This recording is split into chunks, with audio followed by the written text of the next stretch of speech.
The last rays of the setting sun caught the tears on Abigail James's face, turning them into glittering diamonds as she stared out the window of her father's mercantile. In 3 days, she would be forced to marry Thomas Parker, the sheriff's arrogant son, and there wasn't a thing she could do about it. Sloan, Nevada, 1878, was no place for a woman to stand against her father's wishes, especially when those wishes aligned with Sheriff Parker's, the man who practically ran the dusty mining town with his badge in one hand and a gun in the other.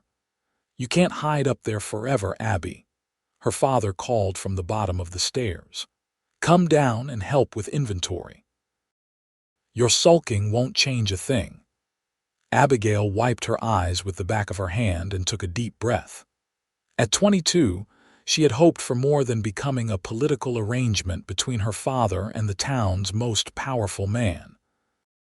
But George James had gambling debts, and Sheriff Parker had a son who needed a respectable wife.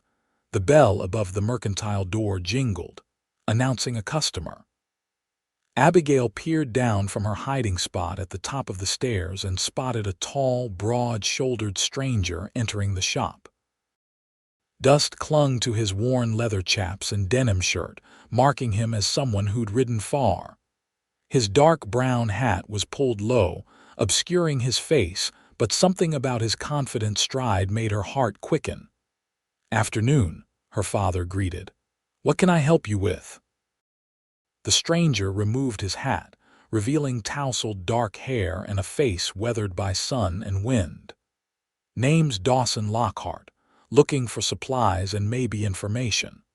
Abigail found herself holding her breath. There was something about his deep voice that commanded attention without demanding it. "Supplies I can help with. Information depends on what you're asking," her father replied cautiously. "I'm looking to settle nearby. Heard there might be work at the Silver Creek Ranch." George James nodded. "Old man Sullivan's place. He's looking for experienced hands. Lost 2 men to a saloon brawl last month." Dawson nodded, his gaze sweeping the store before landing on the staircase where Abigail stood partially hidden.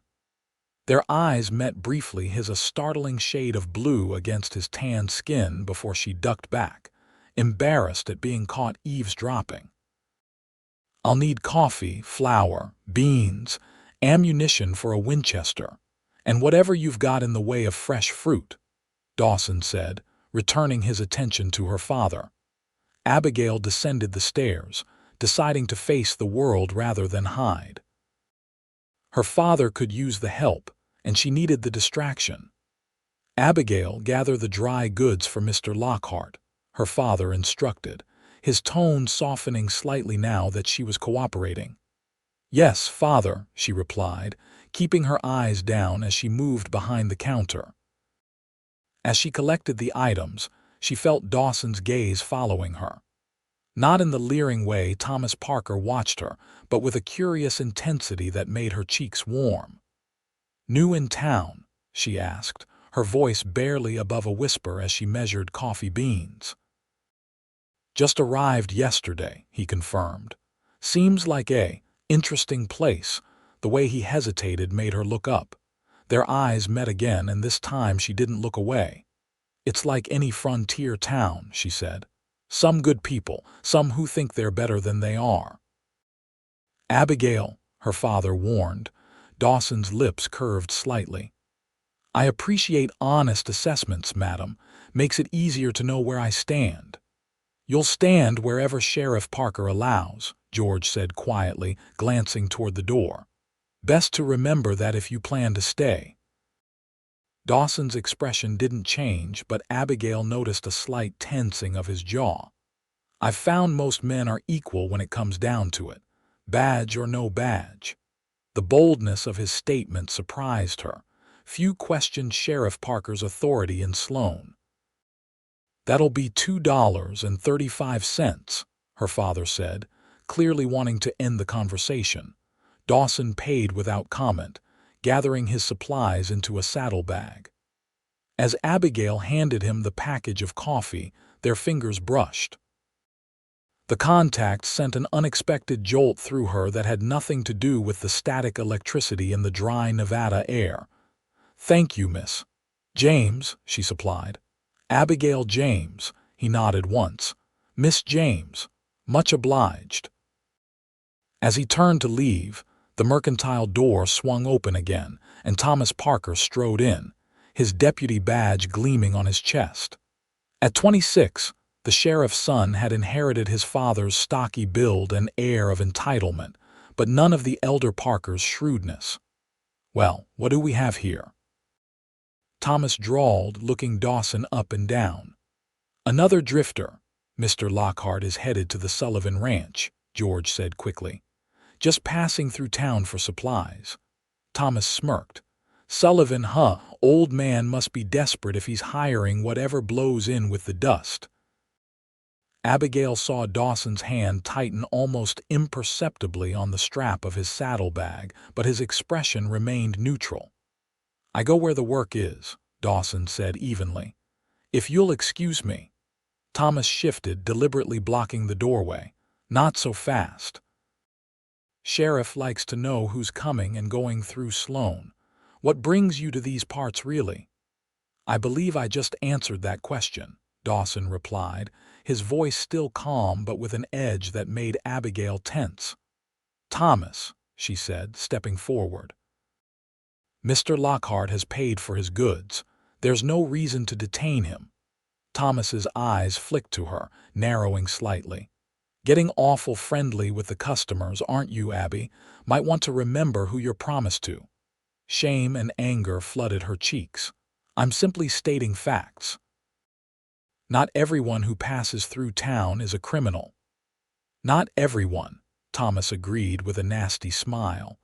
"But a man traveling alone, looking like he's running from something, well, that raises questions." Dawson stepped forward, his height giving him several inches over Thomas. "I'm not running from anything, but I don't answer to deputy badges without cause." The tension in the small store thickened. Abigail's father moved beside her, his face pale. "Now, gentlemen," George began, "this is a place of business."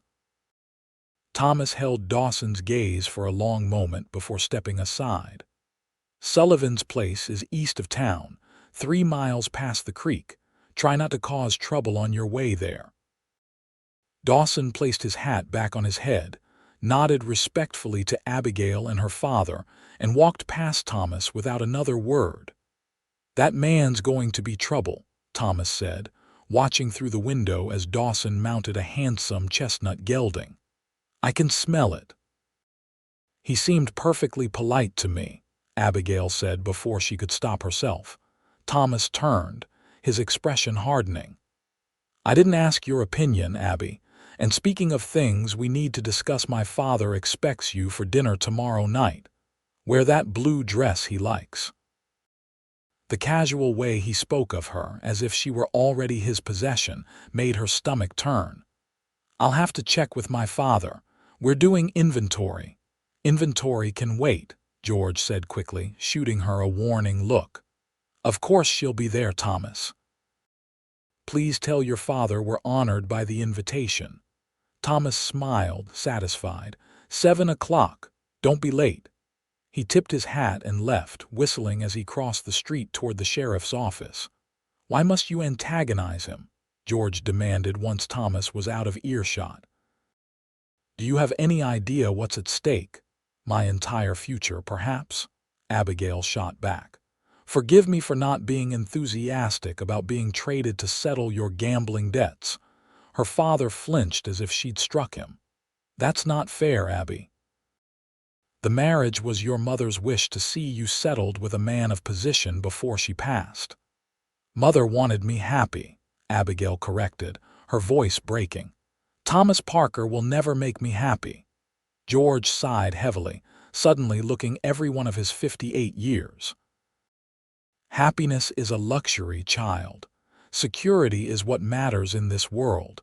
The Parkers can provide that." Abigail turned away, unwilling to let her father see her tears again. "I'll finish the inventory," she said quietly. As she counted cans of peaches and jars of molasses, her mind kept returning to the stranger with the intense blue eyes. Dawson Lockhart, a man who didn't cower before Thomas Parker's badge. She wondered if she would see him again, then chided herself for such foolish thoughts. In 3 days, she would be Mrs. Thomas Parker. Dreams and wishes wouldn't change that fact. Dawn broke over Sloane with the promise of another scorching summer day. Abigail rose early, hoping to complete her chores before the worst of the heat set in.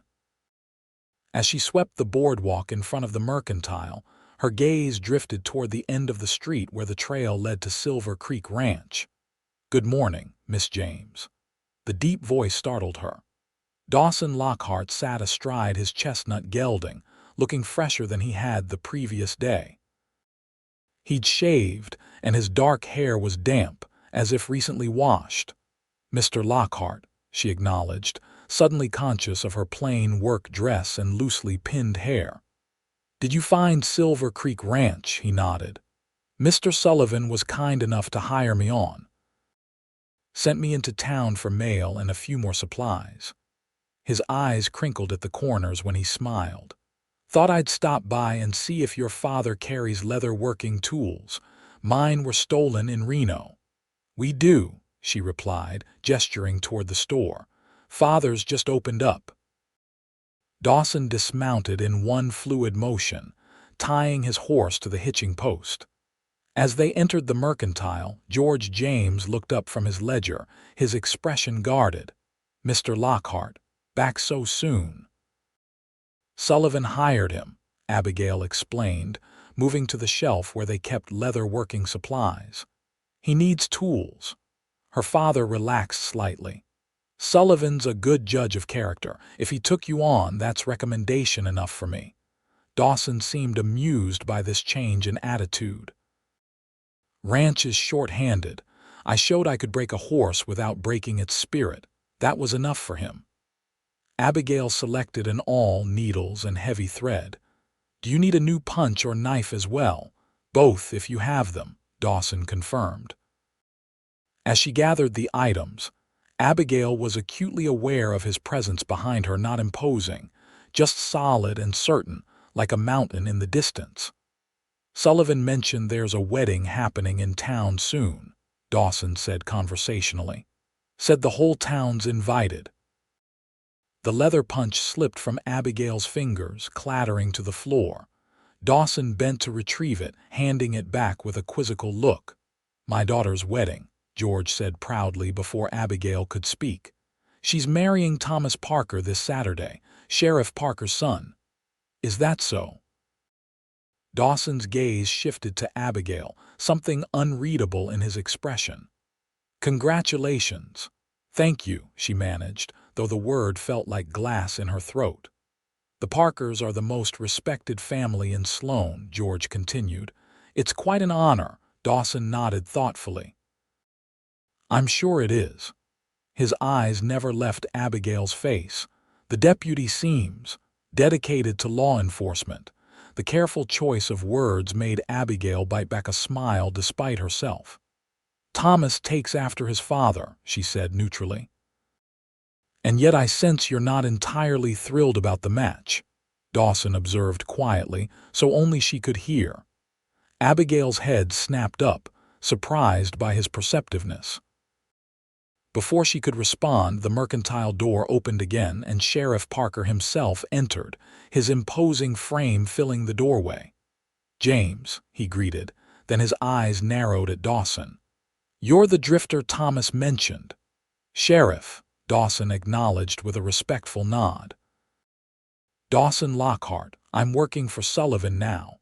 Sheriff Parker studied him with cold gray eyes. Unlike his son, the sheriff's danger lay in his intelligence. He missed nothing.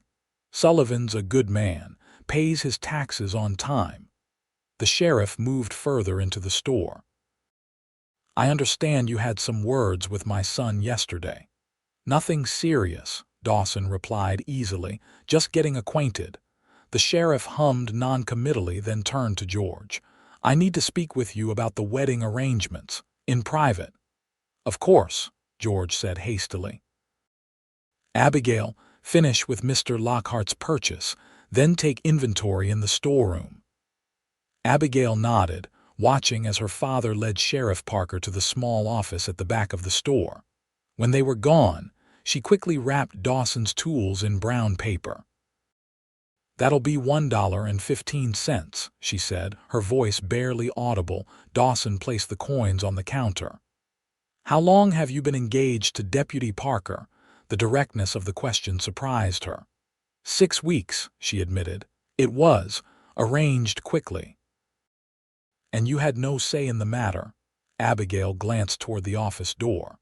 "Mr. Lockhart, while I appreciate your concern, this is hardly appropriate conversation." He leaned slightly closer, his voice dropping. "Forgive me, but I've seen enough forced marriages in my time to recognize one. The look in your eyes when your father mentioned the wedding told me everything I needed to know." Heat rushed to her face. "You're very observant for someone who's been in town less than 2 days." "I observe what matters," he replied simply. "And a woman being coerced into marriage matters." For a moment, Abigail couldn't speak. No one had acknowledged her feelings about the arrangement, not even her closest friend, Mary Sullivan, who'd been too excited about Abigail marrying into prominence to notice her distress. "It doesn't matter what I want," she finally whispered. "The arrangements are made. The entire town will be at the church on Saturday." Dawson's blue eyes darkened. "It always matters what you want, Miss James. Always." The office door opened, and Sheriff Parker emerged with George following close behind. Dawson straightened, gathering his package from the counter. "Thank you for your assistance, Miss James," he said formally. "I wish you every happiness in your upcoming marriage." The bitter irony in his words was detectable only to her. She nodded stiffly, unable to meet his gaze. As Dawson turned to leave, Sheriff Parker called out, "Lockhart, my family hosts a social every month for the ranch hands and townspeople. Tomorrow evening at our home. Since you're working for Sullivan, consider yourself invited." Dawson paused, clearly surprised by the offer. "Thank you, Sheriff. That's generous. We like to know everyone in our community," Parker said, his smile not reaching his eyes. 7 o'clock. After Dawson left, the sheriff turned to Abigail. "Thomas tells me you're wearing blue tomorrow night. Good. I want you looking your best when we announce the final wedding details to everyone." Abigail forced a smile. "Yes, sir." "Excellent." He clapped George on the shoulder. "Your daughter will make Thomas a fine wife, James, and you'll find your financial difficulties substantially eased once she's part of our family." George had the decency to look ashamed. "Abigail understands her duty, Sheriff." "Of course she does," Parker agreed, his gaze lingering on Abigail in a way that made her skin crawl. "Smart girl like her knows which way the wind blows in Sloan." After the sheriff departed, Abigail fled to the storeroom, unable to bear her father's guilty expression a moment longer. Surrounded by barrels of flour and crates of canned goods, she finally allowed herself to cry silent tears that soaked into her apron as she counted inventory with shaking hands. The next evening found Abigail standing before her small mirror, adjusting the blue dress that had belonged to her mother. It fit well enough, though the style was several years out of date. She had added fresh lace at the collar and cuffs, hoping to make it more fashionable. "You look beautiful," her father said from the doorway of her small bedroom. "Just like your mother." Abigail didn't respond, pinning the last of her auburn hair into a simple updo. 3 hairpins were all she could spare. The rest had been traded for necessities months ago. "I know you think me cruel," George continued, stepping into the room, "but one day you'll understand. This marriage will save us both." "Save us from what, father? Hard work. That's never frightened me." She turned to face him. "Or is it just your creditors you fear?" George winced. Sheriff Parker has agreed to settle all my debts once you're married to Thomas. We'll get a fresh start. You will, she corrected quietly. I'll be trapped. Her father's expression hardened. Enough of this nonsense. The Parkers are waiting. Remember your manners tonight. The Parker home stood on the north end of town, a two-story structure that dwarfed the neighboring buildings. Lanterns illuminated the wraparound porch where several of Sloane's prominent citizens already mingled, drinks in hand. Thomas spotted them as they approached, hurrying down the steps to greet them. His gaze raked over Abigail appreciatively. "You look lovely," he said, taking her hand and pressing his lips to it longer than was proper. "Father will be pleased." "Thank you," she murmured, resisting the urge to wipe her hand on her skirt when he released it. Inside, the Parkers' home was oppressively formal. Heavy velvet curtains blocked the cooling evening breeze, and ornate furniture imported from San Francisco crowded the rooms. To Abigail, it felt like a museum, beautiful but lifeless.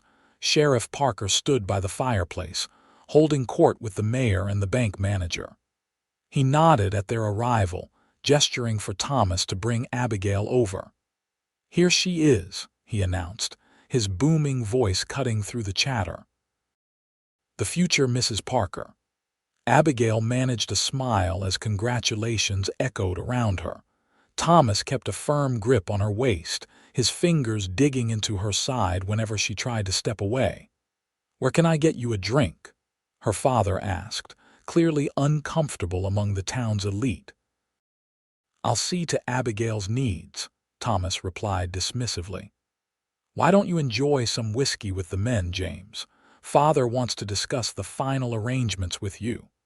As her father was led away, Thomas steered Abigail toward a group of women clustered near the piano. "Mother wants you to meet her friends. Make a good impression." The next hour passed in a blur of introductions and pointed questions about her housekeeping skills. Margaret Parker, a thin woman with sharp features and sharper eyes, evaluated Abigail like a horse at auction. "You'll need new dresses, of course," she said, fingering Abigail's sleeve with barely disguised disdain. "We can't have a Parker wife looking like she works at the Mercantile." "But I do work at the Mercantile," Abigail replied, immediately regretting her honesty when Margaret's nostrils flared. "Not after Saturday," the older woman corrected. "Thomas needs a wife who will maintain our home and social standing. Your previous occupation won't be necessary." Before Abigail could respond, a commotion at the front door drew everyone's attention. Dawson Lockhart stood in the entrance, hat in hand, his tall frame incongruous among the well-dressed townspeople. Despite the setting, he hadn't abandoned his working clothes, though Abigail noticed he wore a clean shirt and had polished his boots. "Mr. Lockhart," Sheriff Parker called. "Come in, come in. Ladies and gentlemen, our newest addition to Sullivan's Ranch." Dawson nodded politely as he was introduced around the room. When his gaze found Abigail, something passed between them, a silent recognition that felt more intimate than it should have. Thomas noticed. His arm tightened around Abigail's waist as he called, "Lockhart, come meet my fiancée properly." Dawson approached, his expression carefully neutral. "Miss James, Deputy Parker." "You've met my Abigail before?" Thomas asked, a dangerous edge to his question. "Mr. Lockhart came to the Mercantile," Abigail explained quickly. "For supplies." "Twice," Thomas noted. "You seem to need a lot of supplies for someone who just arrived." Dawson smiled easily. "Ranch work is hard on equipment, Deputy. I'm sure you know that." Before Thomas could reply, Sheriff Parker clinked a spoon against his glass. "Everyone, your attention please. I'd like to make an announcement." The room quieted as Parker moved to stand beside Thomas and Abigail. "As you all know, this Saturday marks a joyous occasion for our family. My son Thomas will wed Miss Abigail James at noon in the church." Everyone present is invited to witness their vows and join us for the celebration after." Applause filled the room. Abigail felt dizzy, the faces around her blurring as panic rose in her chest. "But tonight," Parker continued, "I want to share some additional news. Upon their marriage, Thomas will be promoted to full sheriff of the Eastern District." Murmurs of surprise and approval rippled through the crowd. "With the county expanding," Parker explained, "the territorial governor has authorized a second sheriff's position. My son will assume these duties immediately following the wedding, overseeing law enforcement from Sloan to the Utah border." More applause. Thomas stood taller, his chest puffing with pride.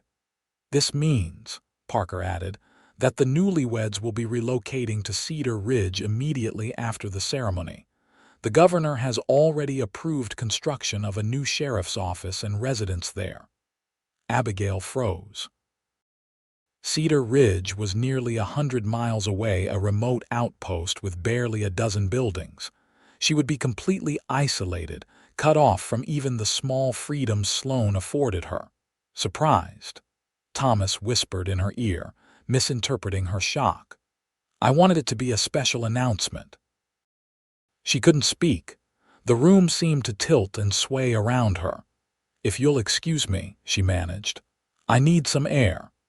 Before anyone could stop her, Abigail slipped from Thomas's grasp and pushed her way to the side door leading to the garden.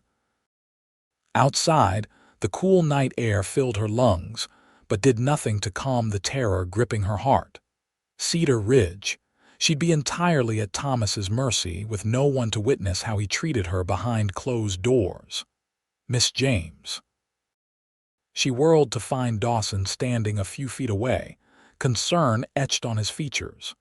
"You shouldn't be out here with me," she said, glancing nervously toward the house.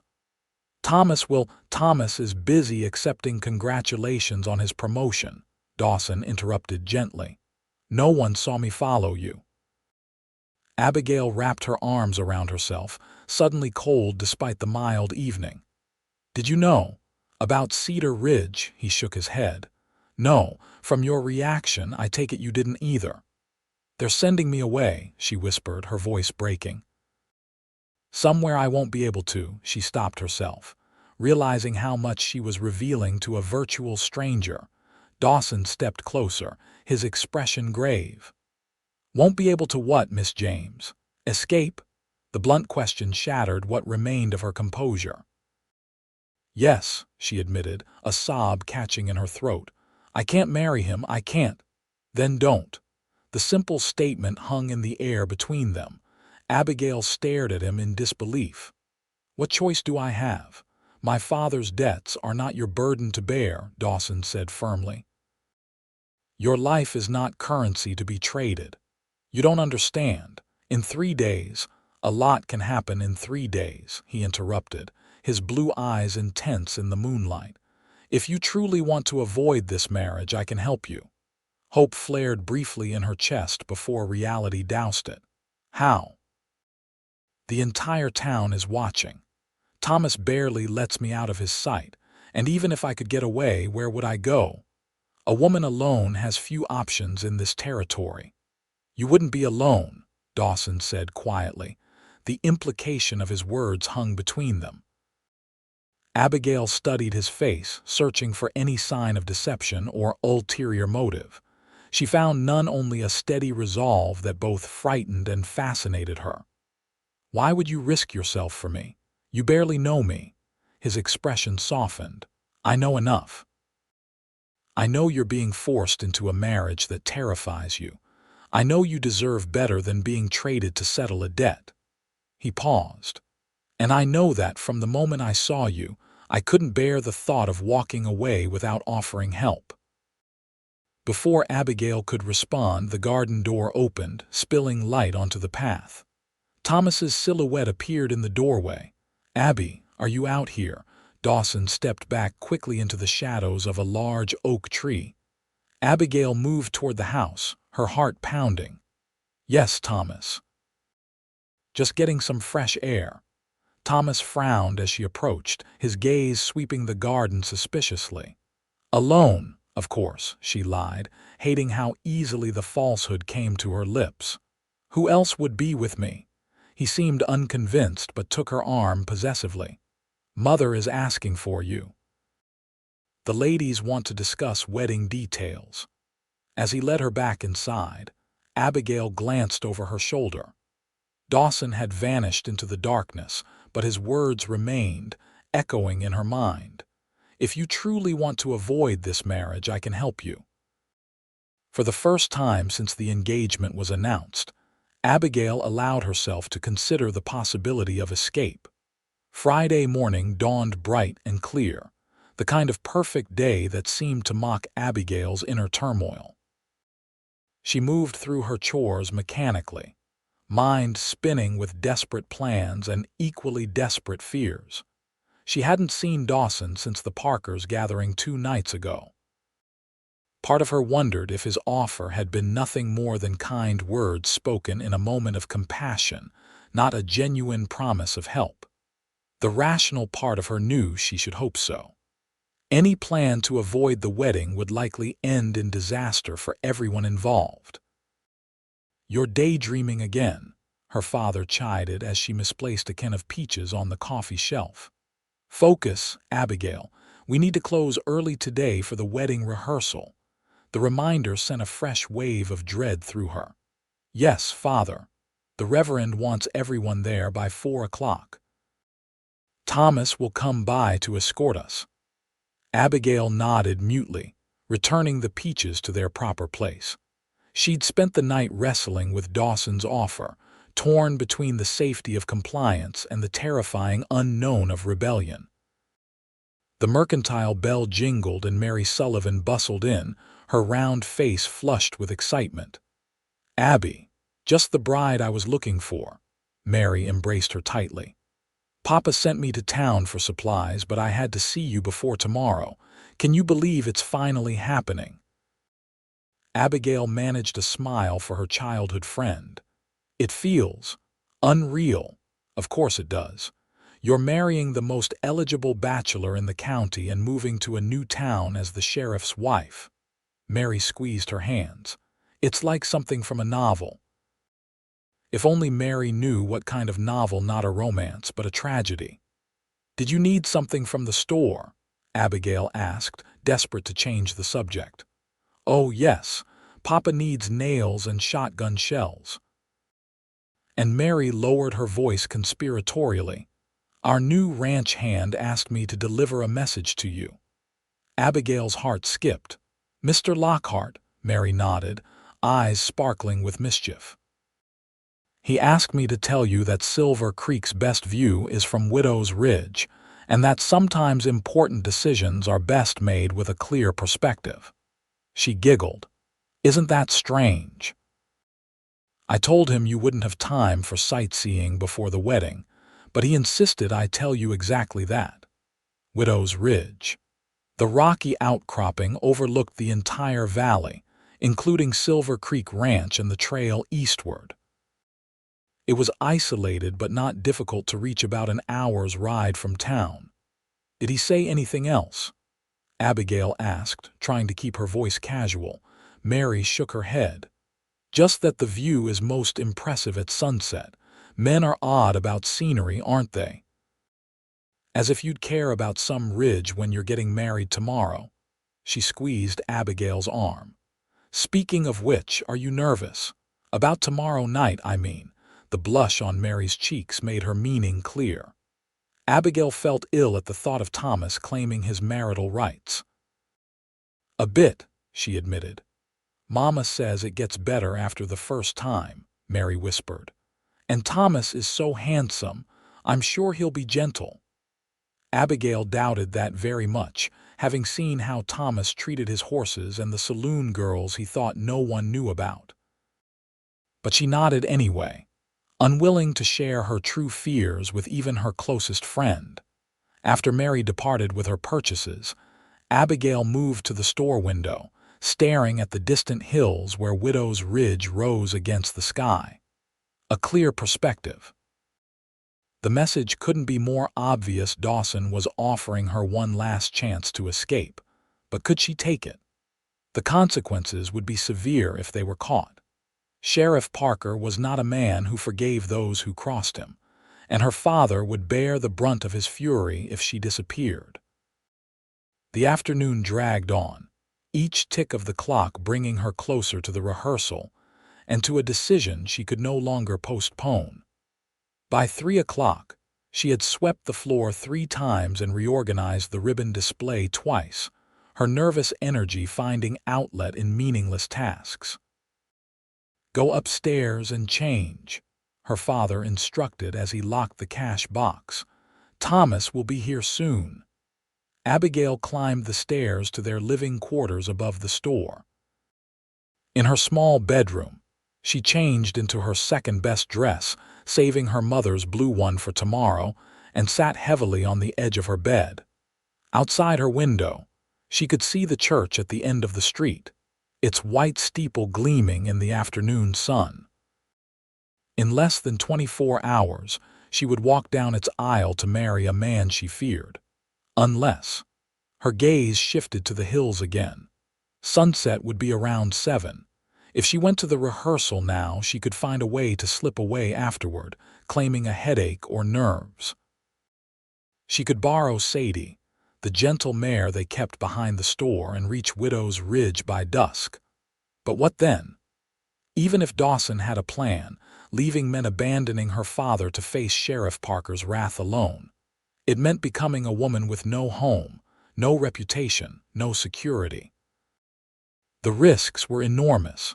A sharp knock at the front door announced Thomas's arrival. Abigail closed her eyes, took a deep breath, and made her decision. The wedding rehearsal was a somber affair despite Reverend Miller's attempts at levity. Sheriff Parker dominated the proceedings, instructing everyone on their proper places and roles with military precision. Abigail stood beside Thomas at the altar, practicing responses that tasted like ash in her mouth. "And then I'll ask if anyone can show just cause why these two should not be joined in matrimony," Reverend Miller explained. "After a pause, I'll continue with the vows." "No one will object," Sheriff Parker said firmly, his eyes sweeping over the small assembly of family and witnesses. "This union has the town's full blessing." Abigail stared at the floor, wondering what would happen if someone did object. If Dawson walked through the church doors right now and spoke against the marriage, would anyone listen? Or would he simply be silenced, perhaps violently, by the Parkers' authority? "Let's practice the exchange of vows and rings," the Reverend suggested. "Thomas, you'll repeat after me." As Thomas recited the practice vows, holding her hands too tightly in his, Abigail felt a sense of suffocation. This was really happening. Tomorrow she would legally belong to this man who saw her as nothing more than a possession, a trophy to display and control. "Abigail," Reverend Miller prompted gently.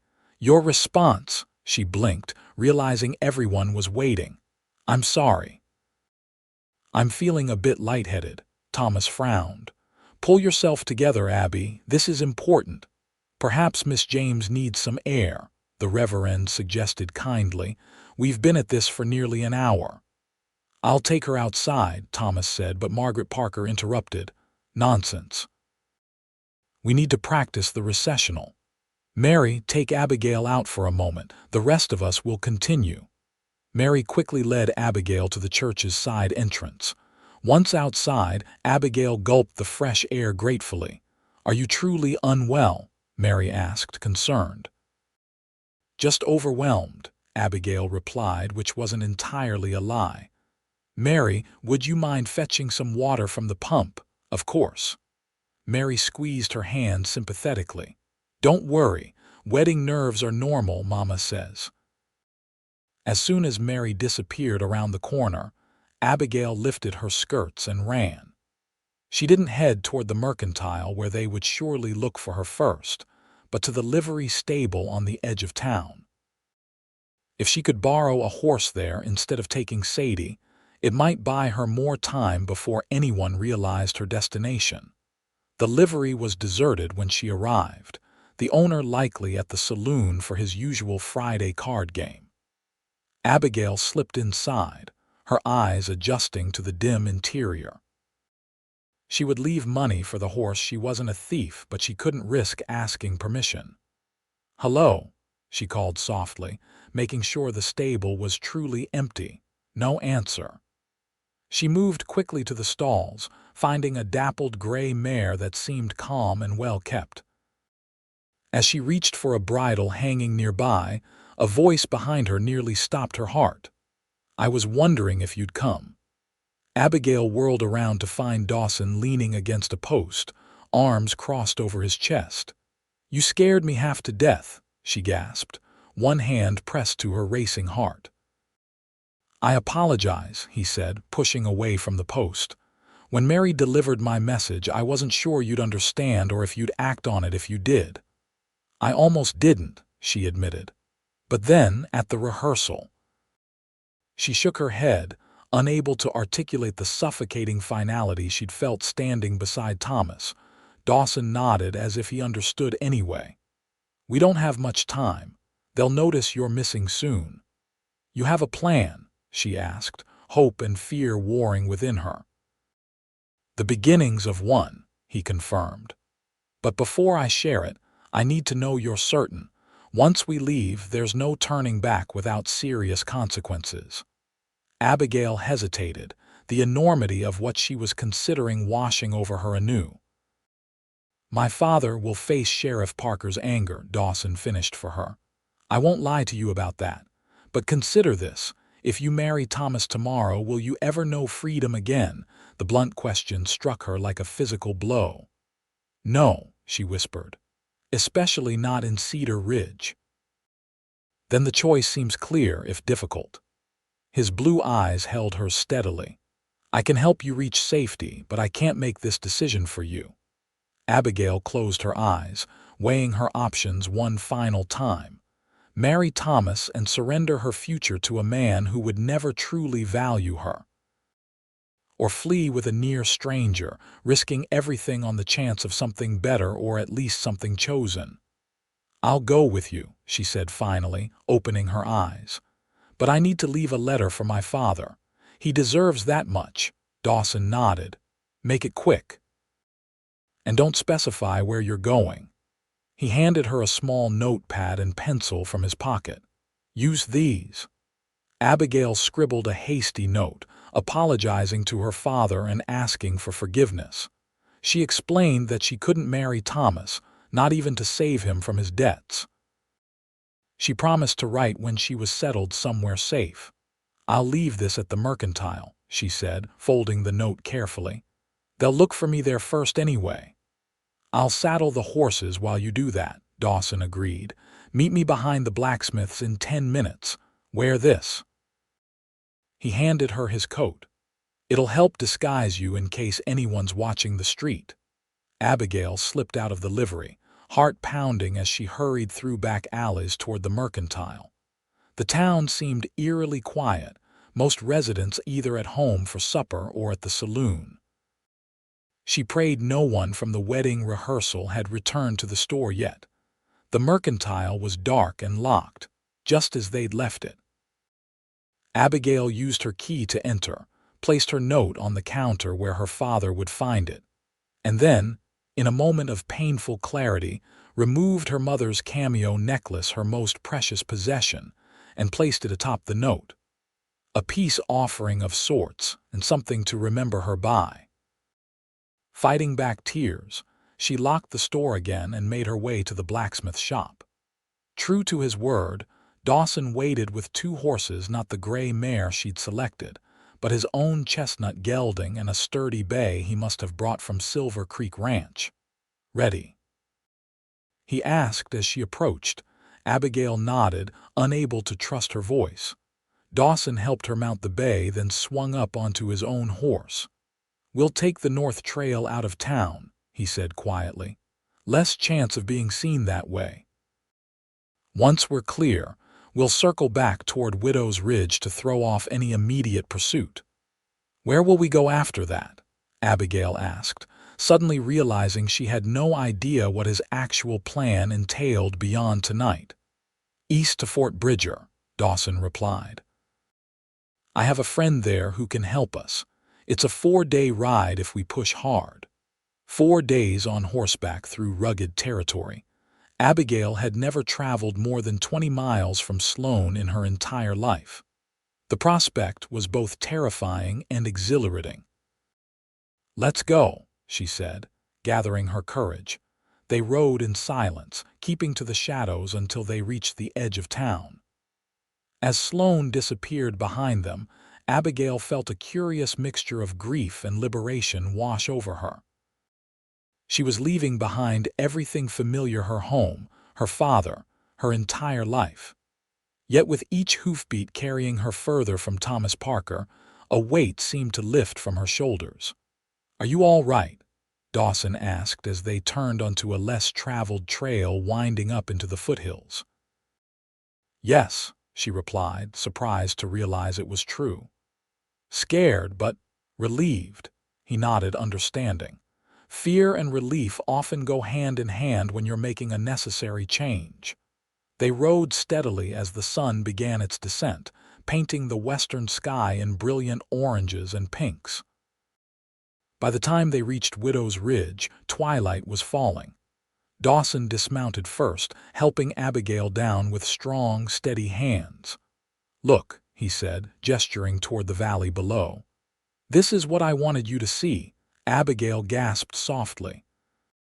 From this height, she could see for miles in every direction Sloane to the west, a tiny cluster of buildings now, Silver Creek Ranch nestled in the valley, and to the east, the endless expanse of territory stretching toward the horizon.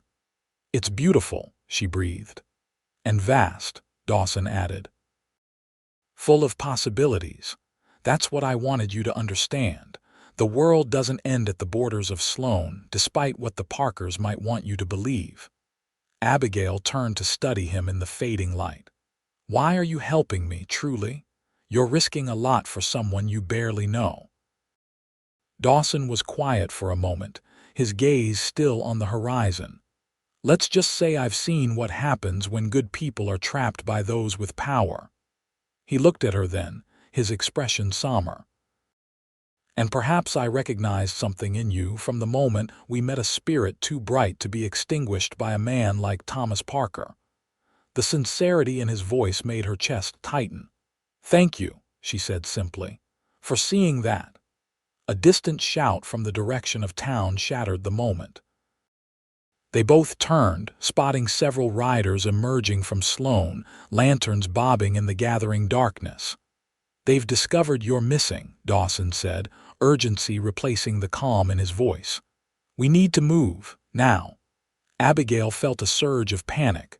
"They'll check all the trails." "Which is why we're not taking the obvious ones." He helped her back onto the bay. "Stay close and follow my lead. There's a path down the east side of the ridge that few know about. It's steep but will save us hours." As they descended the treacherous path in the deepening twilight, Abigail fought to control her fear. The bay was sure-footed, carefully picking its way down the rocky trail, but one wrong step could be disastrous. Behind them, the shouts grew fainter as the search party took the main trails. When they reached the bottom, Dawson led them into a thick stand of pines. "We'll rest the horses for a moment," he said, keeping his voice low. "Then ride through the night. By dawn, we should be near the Carson Pass." "They'll guess we're heading east," Abigail pointed out. "The sheriff will send telegrams ahead," Dawson nodded grimly. "Which is why we need to stay off the main roads. It will slow us down, but it's safer." He reached into his saddlebag and handed her a canteen. "Drink. It's a long night ahead."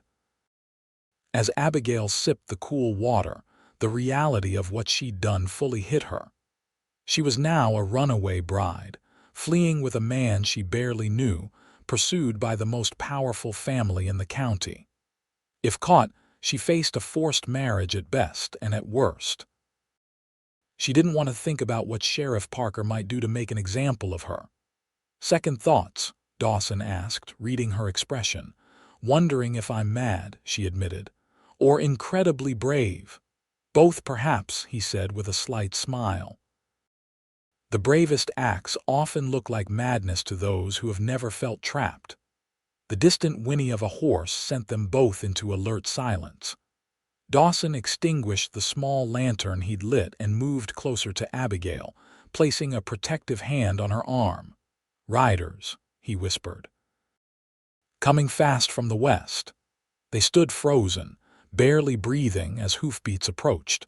Through the trees, Abigail glimpsed several men on horseback passing by on the main trail about 100 yards away.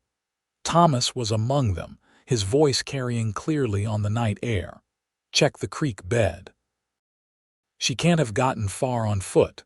They thought she was alone, Abigail realized with relief. They didn't know about Dawson's involvement yet. After the riders passed, Dawson squeezed her arm reassuringly. "They're searching in the wrong direction, but we need to move. Can you keep going?" Abigail nodded, squaring her shoulders. "Yes, I've come this far, I won't turn back now." Dawson's expression softened. "You're stronger than you know, Abigail James."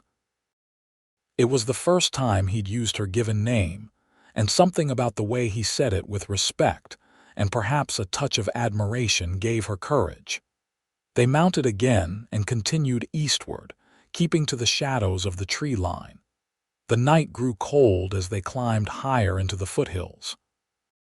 Abigail was grateful for Dawson's coat, though her dress and thin shoes were hardly suitable for a mountain journey. She said nothing of her discomfort, determined not to be a burden. Around midnight, when the moon was high, they stopped briefly at a small stream to rest the horses and eat the jerky and hardtack Dawson had packed. "You're shivering," he observed as she tried to warm her hands around a cup of cold water. "Just a little," she admitted. "I wasn't exactly dressed for an escape when I left the church." Without hesitation, Dawson removed his wool shirt, leaving him in just his undershirt, and handed it to her. "Layer this under the coat. It's not much, but it might help." "But you'll be cold," she protested. He shook his head. "I'm used to it. You need it more." Too cold to argue further, Abigail slipped the shirt over her dress. It was still warm from his body and smelled faintly of leather and pine, a surprisingly comforting scent. "Thank you," she said, wrapping the coat back around her. "For everything." Dawson studied her for a moment, his expression unreadable in the moonlight. "You don't need to thank me. I couldn't have lived with myself if I'd ridden away and left you to that fate." "Still," she insisted, "most men wouldn't have risked Sheriff Parker's wrath for a stranger." "Perhaps I don't consider you a stranger anymore," he said quietly. "Not after seeing the courage it took for you to leave everything behind rather than surrender your freedom." The simple statement warmed her more than the borrowed shirt. For most of her life, Abigail had been defined by others' daughter, shopkeeper, prospective bride. Dawson was the first person to see her primarily as a woman of courage and conviction. They continued their journey through the night, staying off the main trails and keeping a careful watch for pursuers. Abigail fought exhaustion, focusing on keeping her seat even as her muscles protested the unaccustomed hours in the saddle. Dawn found them high in the mountains, following a game trail through a dense forest of pine and aspen. The first rays of sunlight filtered through the trees, casting dappled shadows on the ground before them. "We should rest soon," Dawson said, glancing back at Abigail with concern. "There's a hunter's cabin about a mile ahead. We can stop there for a few hours." The cabin was little more than a one-room shelter with a stone fireplace and rough plank floor, but to Abigail's weary eyes, it looked like a palace. Dawson helped her dismount, supporting her when her legs nearly gave way beneath her. "I've got you," he said, his arm steady around her waist. "Just a few more steps." Inside, he settled her on a wooden bench while he quickly built a fire in the hearth. The small blaze soon filled the cabin with blessed warmth. Abigail extended her hands toward the flames, flexing her stiff fingers gratefully. "How are you holding up?" Dawson asked as he returned from tending to the horses. "Better now," she replied honestly. "Though I'm not sure I'll be able to walk tomorrow." He smiled sympathetically. "First long ride is always the hardest. I have some salve that might help with the soreness if you'd like." Abigail felt heat rise to her cheeks at the implication, and Dawson quickly added, "For your hands, I mean. And I can show you how to apply it to your other sore areas yourself." The awkward moment passed with a shared smile. Dawson busied himself preparing a simple meal of beans and coffee while Abigail removed his coat and shirt, retaining enough warmth from the fire now. "You should try to sleep," he suggested as they finished eating. "I'll keep watch." Abigail frowned. "You need rest too." "I'll rest later," he promised. "I'm used to long nights on the trail." Too exhausted to argue, Abigail curled up on a bearskin rug near the fire, using Dawson's coat as a pillow. Despite her intention to stay awake and talk, sleep claimed her almost instantly. She woke to Dawson gently shaking her shoulder. "Abigail," he whispered urgently, "we need to move. Riders coming." Instantly alert, she sat up, wincing at her stiff muscles. "How many?" "4 or 5 sounds like, coming up from the valley." He was already gathering their few belongings. "They're still a ways off, but we need to be gone before they get here." Abigail scrambled to her feet, quickly donning the coat and helping Dawson erase all signs of their presence. Outside, the sun was high. She'd slept for several hours. "Which way?" she asked as they led the horses from the small lean-to behind the cabin. Dawson pointed eastward, up a steep incline. "We'll head higher. There's less chance they'll follow us into the rougher country." They mounted and rode hard, pushing the horses up the slope through increasingly dense forest. Behind them, faint but growing louder, came the sound of pursuit. "They're gaining," Abigail said, fear tightening her chest. "Just a little further," Dawson encouraged. "Over that ridge is a series of box canyons. I know a path through them that most locals don't." As they crested the ridge, a shot rang out, the bullet splintering bark from a tree beside them. Abigail gasped, ducking instinctively. "Ride," Dawson commanded, spurring his horse forward. They plunged down the other side of the ridge into a maze of narrow canyons. Dawson led confidently, taking turns that seemed random to Abigail but clearly followed some pattern he recognized. Behind them, the shouts of their pursuers grew more distant as the men hesitated at the canyon entrance.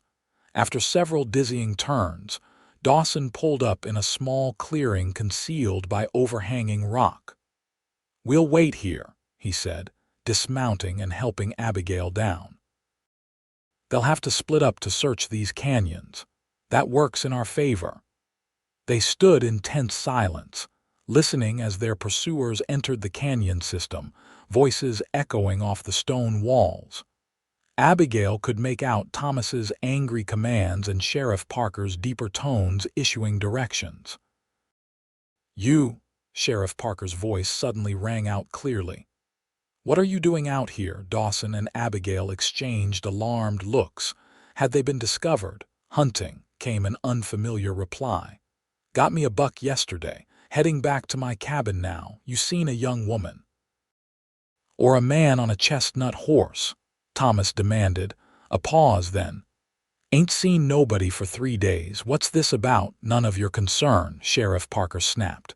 "Which way to get through these canyons?" "Ain't no way through," the stranger replied. "They all dead end except the one that loops back north. You looking for someone, they'd have to go around, not through." Abigail held her breath, silently thanking the unknown hunter for his misinformation. "Thomas, take Wilson and check the northern loop," Parker ordered. "Reynolds and I will continue east along the ridge. They can't have gotten far. The voices faded as the search party split up. Dawson relaxed slightly, though he kept his hand on his pistol. "That was lucky," Abigail whispered. "Mountain folk don't generally help lawmen," Dawson replied with a small smile. "Especially not Parker's kind."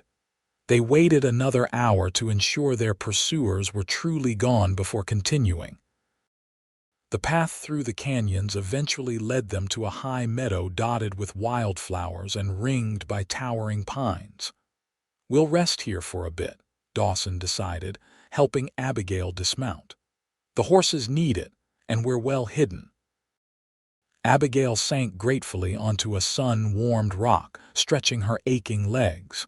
"How much further to Fort Bridger?" "2 days, maybe 3 at our current pace." Dawson unsaddled the horses, allowing them to graze. "We'll need to find you better clothes and supplies.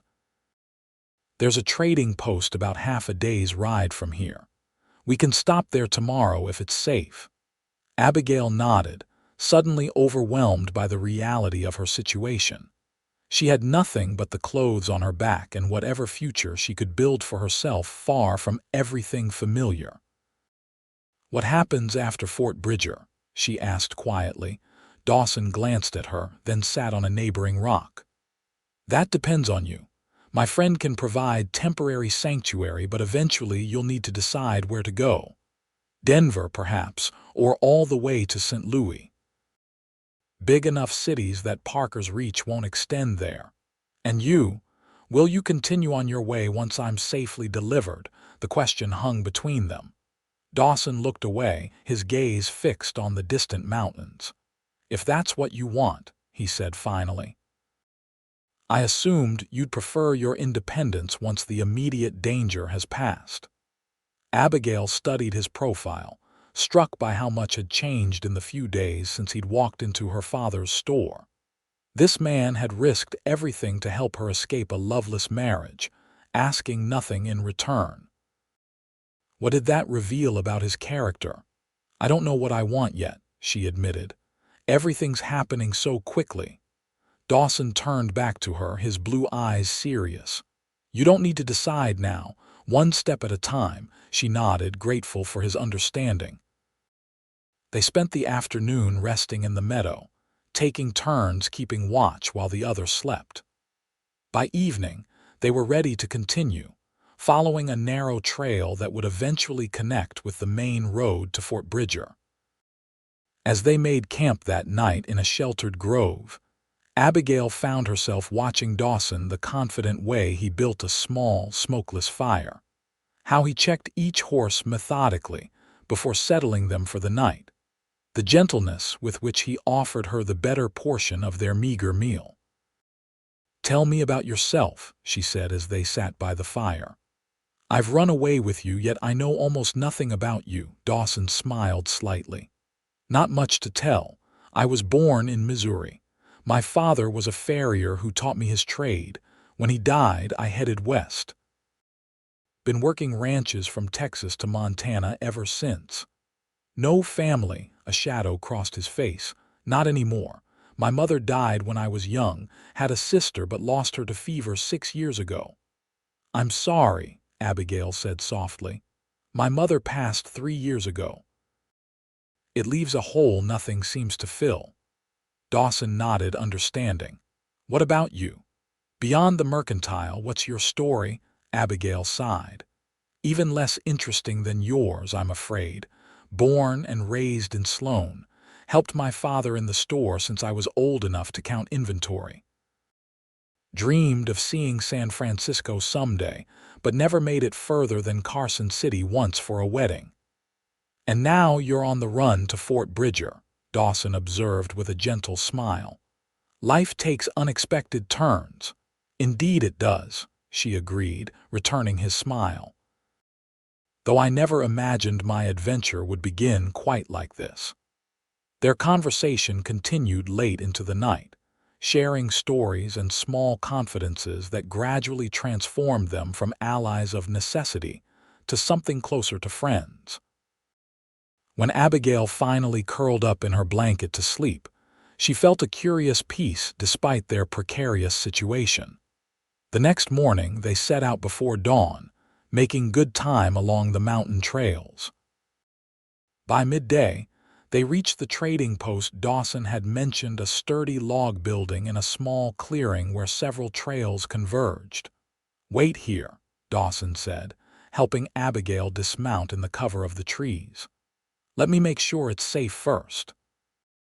She watched as he approached the post, casually tying his horse to the rail and entering as if he had nothing to hide. Several tense minutes passed before he reappeared in the doorway and beckoned her forward. Inside, she found a surprisingly well-stocked establishment. A gray-haired woman with shrewd eyes stood behind the counter, appraising Abigail openly. "So this is your sister who needs traveling clothes," she said to Dawson, her tone making it clear she didn't believe the relationship for a second. "Mrs. Holt, this is Abigail," Dawson said, ignoring the woman's skepticism. "As you can see, she's hardly dressed for the trail." Mrs. Holt's expression softened slightly. "Running from something, are you, girl?" Abigail hesitated, then nodded. "Someone, actually." Man trouble." When Abigail nodded again, Mrs. Holt sighed. "Common enough story out here. Well, let's get you properly outfitted then." To Abigail's surprise, the trader took her to a back room filled with clothing and practical items. "My late husband built this place 30 years ago, Mrs. Holt explained as she selected garments. "I've seen all kinds pass through: prospectors, settlers, runaways, and worse. Learn not to ask too many questions, but I know trouble when I see it." She handed Abigail a pair of sturdy trousers, several cotton shirts, a woolen jacket, and proper riding boots. "Try these. They belonged to my daughter before she moved to Oregon with that fool husband of hers." The clothes fit reasonably well, though the trousers felt scandalously improper. When Abigail emerged from the back room, Dawson's eyes widened momentarily before he nodded approval. "Much better for riding," he said. "Thank you, Mrs. Holt." The older woman waved away his thanks. "Just make sure whatever you're running from doesn't follow you here. I like my quiet life." They purchased additional supplies: food, ammunition, a small pot for cooking, and a proper bedroll for Abigail. As they prepared to leave, Mrs. Holt pulled Abigail aside. "He's a good man," she said quietly, nodding toward Dawson, who was loading their supplies onto the horses. "I've seen enough bad ones to know the difference." "I believe he is," Abigail agreed. "Then trust him, but keep your wits about you," Mrs. Holt advised. "The territory's no place for a woman alone." They set out again, making better time now that Abigail was properly dressed for riding. The new clothes gave her confidence, and she found herself sitting taller in the saddle, less afraid of what lay ahead. "You look like you were born to ride," Dawson commented as they navigated a rocky stretch of trail. Abigail laughed. "Hardly, but these clothes make a world of difference." She hesitated, then added, "Thank you for arranging that and for everything else." "You're welcome," he replied simply. "Though Mrs. Holt deserves most of the credit, not many would help strangers without asking questions." "She asked one about us," Abigail noted. "She didn't believe I was your sister." Dawson's lips quirked. "No, she didn't." "What does she think I am to you then?" He glanced at her, amusement in his eyes. "I imagine she has several theories, none of which bear repeating to a lady." Abigail flushed, realizing the implications. "Oh, don't worry," he assured her. "Your reputation is safe with me despite appearances." "My reputation was forfeit the moment I fled my wedding," she pointed out, "but I appreciate the sentiment." They rode in comfortable silence for a while, each lost in thought. The terrain gradually changed as they descended from the mountains, the dense forest giving way to rolling hills covered with sagebrush and juniper. That evening, they made camp near a small stream, more relaxed now that they'd put considerable distance between themselves and their pursuers. Dawson taught Abigail how to build a proper fire, and she surprised him with her skill at preparing a simple stew from their supplies. "You're a quick learner," he observed as they ate. "Necessity," she replied with a small smile. "And good teaching." After their meal, they sat side by side watching the stars appear one by one in the darkening sky. The night was cool but not cold, the fire providing just enough warmth to keep them comfortable. "You think they're still searching?" Abigail asked, her thoughts turning to those they'd left behind. "Parker won't give up easily," Dawson answered honestly. "But he can't spare men indefinitely. My guess is they've returned to Sloan by now, perhaps sent telegrams ahead to towns we might pass through." "And my father?" she asked softly.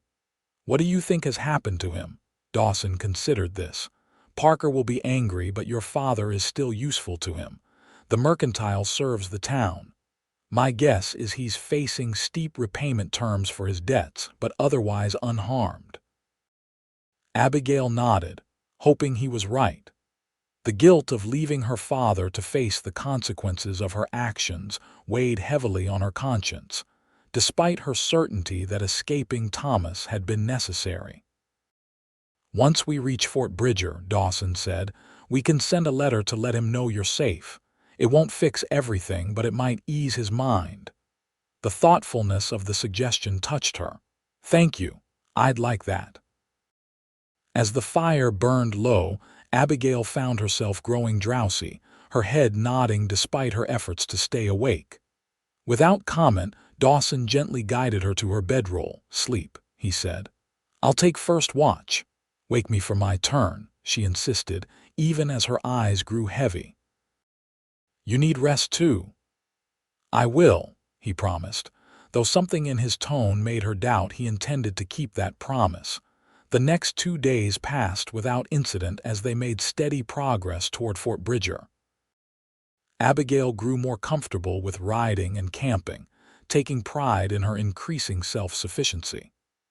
Dawson was a patient teacher, showing her how to navigate by the stars, identify edible plants, and even handle his spare revolver in case of emergency. Their conversations deepened as they traveled, moving beyond surface details to hopes, beliefs, and the events that had shaped them. Abigail learned that Dawson had once studied law briefly before his father's death changed his path. He discovered her love of books, and the poetry she wrote secretly in the margins of the mercantile ledger. On the afternoon of the 3rd day since leaving the trading post, they crested a hill and saw Fort Bridger spread before them in the valley below a collection of wooden buildings surrounded by a low wall, with the stars and stripes flying from a central pole.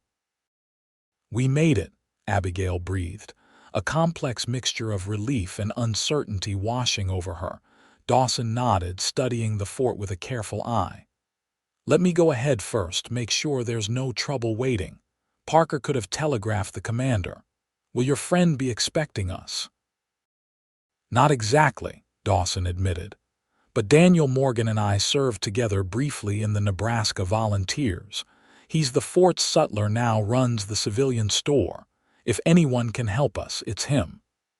They approached cautiously, watching for any sign of unusual activity. When nothing seemed amiss, Dawson led them to a side entrance where a bored-looking private stood guard. "State your business," the young soldier demanded. "Looking for Daniel Morgan," Dawson replied easily. "Tell him Dawson Lockhart is here." The private eyed them suspiciously, but dispatched another soldier to deliver the message. They waited tensely, Abigail fighting the urge to constantly look over her shoulder. Several minutes later, a tall man with a russet beard hurried toward them, his face breaking into a grin of recognition. "Lockhart, you son of a gun," he exclaimed, clasping Dawson's hand warmly. "What brings you to this God-forsaken outpost?" "Need a bit of help, Dan," Dawson replied, his voice lowering. For myself and Miss James here. Somewhere private we can talk." Morgan's eyes flicked to Abigail, curiosity evident, but he asked no questions. "Follow me. My quarters are behind the store." He led them through the fort to a snug cabin attached to a larger trading post. Inside, it was comfortably furnished with a mixture of military practicality and homely touches that suggested a woman's influence. "Sarah's visiting her sister in Laramie," Morgan explained, noting Abigail's glance at the feminine details. "Won't be back for a fortnight." He gestured for them to sit. "Now, what kind of trouble are you in? And don't spare the details, I need to know what I'm getting into." Dawson recounted their story honestly, from his arrival in Sloan to their escape and journey to the fort. Morgan listened without interruption, his expression growing more serious as the tale unfolded. "Sheriff Parker," he said when Dawson finished. "Name's familiar. Isn't he the one who had that trouble with the Army patrol last year? Something about jurisdiction over a deserter?" Dawson nodded. "The same. He doesn't take kindly to anyone challenging his authority." Morgan rubbed his beard thoughtfully. "And you're certain he's pursuing you? This isn't just a father angry about a runaway daughter. They shot at us," Abigail said quietly, "near the canyon pass." "I see," Morgan sighed. "Well, you've come to the right place, at least temporarily. The fort commander is no friend to civilian lawmen overstepping their bounds. He's had his own run-ins with Parker." "We don't want to cause trouble for you," Abigail insisted. "Just somewhere safe to rest before moving on." Morgan smiled kindly. "No trouble at all, Miss James. Any friend of Lockhart's is welcome here. You can stay in my spare room. Sarah would insist if she were here. As for moving on, we can discuss options once you've had proper rest and a decent meal." True to his word, Morgan provided them with comfortable lodging and hot food luxuries that seemed almost foreign after days on the trail. Abigail nearly wept at the simple pleasure of washing with hot water and soap, changing into clean clothes borrowed from Morgan's absent wife. That evening, as they sat around Morgan's table enjoying real coffee and fresh bread, Dawson broached the subject they'd been avoiding. "What's the latest news from the Telegraph? Any messages about fugitives from Nevada?" Morgan's expression confirmed their fears before he spoke. 3 days ago. Description of both of you, along with charges of theft and kidnapping." "Kidnapping?" Abigail gasped. "That's absurd. Parker's claiming you took his son's intended bride against your will, Lockhart," Morgan explained. "Says you stole 2 horses and Miss James's dowry as well." "That's a lie," Dawson said flatly. "Abigail came willingly and we borrowed the horses out of necessity, left payment at the livery." Morgan raised an eyebrow. "I believe you, but Parker's got connections with the territorial governor. There's talk of a reward for your capture." Abigail felt the room spin slightly. "This is my fault," she whispered. "You should never have helped me." "Stop that," Dawson said firmly. "You needed help and I chose to give it. I'd make the same choice again." Morgan watched their exchange with interest. "Well, regardless of who's to blame, you've got a problem. Parker's reach is longer than I expected." He stroked his beard again, thinking. "The commander won't turn you over without proper papers, which Parker doesn't have yet, but you can't stay here indefinitely." "How far to the nearest railroad?" Dawson asked. "Laramie's your best bet," Morgan replied. 4 days hard ride. From there you could take the Union Pacific east or west to California if you prefer." Abigail's mind raced with possibilities and fears. Will they be watching the trains? "Probably," Morgan admitted. "But 2 people can disappear more easily than you might think, especially if they're not traveling as whatever you 2 are to each other." The awkward question hung in the air. Abigail looked at Dawson, suddenly unsure of how to define their relationship. More than rescuer and rescued certainly, but what exactly? We're friends, Dawson said finally, his eyes meeting Abigail's. Beyond that, we haven't had much time to figure things out. Morgan nodded, accepting this. Well, as friends, you'll have a hard time explaining yourselves to authorities if questioned. But as husband and wife, Abigail felt heat rise to her cheeks. You're suggesting we pose as married. It would be the simplest solution, Morgan said pragmatically. A young married couple traveling east to visit family raises no suspicions. Two unrelated people on the run together does. Dawson was watching her carefully, his expression unreadable. It would be for appearance only, of course, he said quietly. A practical measure. The idea was both alarming and oddly appealing. Alarming because it required a level of intimacy, even if only pretended that she wasn't sure she was ready for. Appealing because, if she was honest with herself, her feelings for Dawson had grown beyond simple gratitude during their journey together. I'll need time to consider it, she said finally. Morgan stood, gathering their empty cups. Of course. No decisions need to be made tonight. Rest, both of you. We can talk more in the morning. That night, alone in the small bedroom Morgan had provided, Abigail found sleep elusive. Her thoughts kept returning to Dawson and the unexpected path her life had taken. A week ago, she had been preparing to marry Thomas Parker out of duty and fear. Now she was contemplating pretending to be wed to a man she'd met only days ago, a man who had risked everything to help her without asking anything in return. What did she truly know about Dawson Lockhart? He was brave, kind, and principled. He treated her with respect and seemed to value her independence. But beyond that, he remained something of a mystery. Yet she trusted him implicitly, in a way she'd never trusted Thomas despite knowing him for years. Morning brought no clearer resolution to her thoughts. When she joined Dawson and Morgan for breakfast, both men sensed her uncertainty and tactfully avoided the subject of their travel plans. Instead, Morgan shared news of the fort and surrounding territory, while Dawson described some of their adventures on the journey from Sloan. After the meal, Dawson suggested a walk around the fort grounds. Fresh air might help clear our heads, he said, offering Abigail his arm in a gesture that felt both protective and respectful of her autonomy. As they strolled through the busy fort, nodding politely to passing soldiers and civilians, Abigail found herself relaxing slightly for the first time in days. It's strange, she observed, to be among people again after so many days alone on the trail. You prefer the solitude? Dawson asked curiously. She considered this.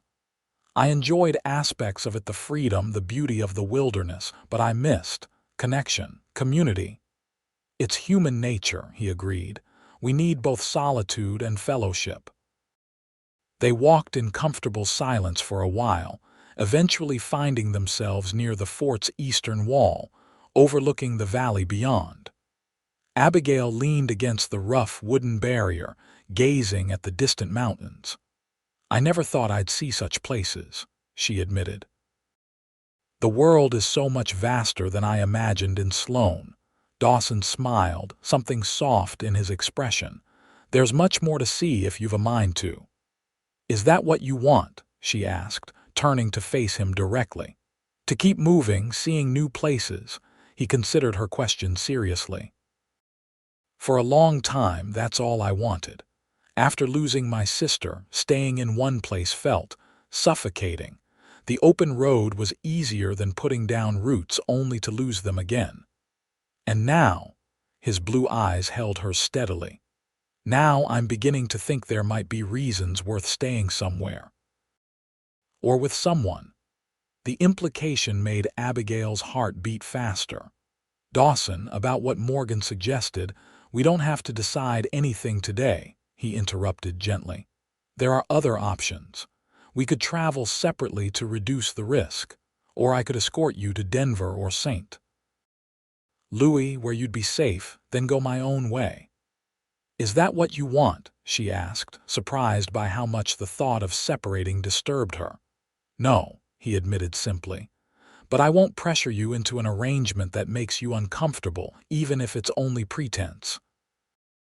His honesty touched her deeply. In that moment, Abigail realized that what had begun as desperate flight had transformed into something she wasn't ready to relinquish, a connection built on mutual respect and growing affection.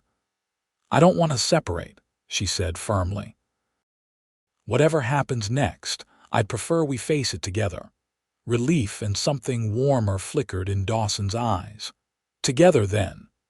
A shout from across the parade ground interrupted their moment. Morgan was hurrying toward them, his expression urgent. "Inside, quickly," he said when he reached them. "Riders approaching from the south, looks like a sheriff's posse."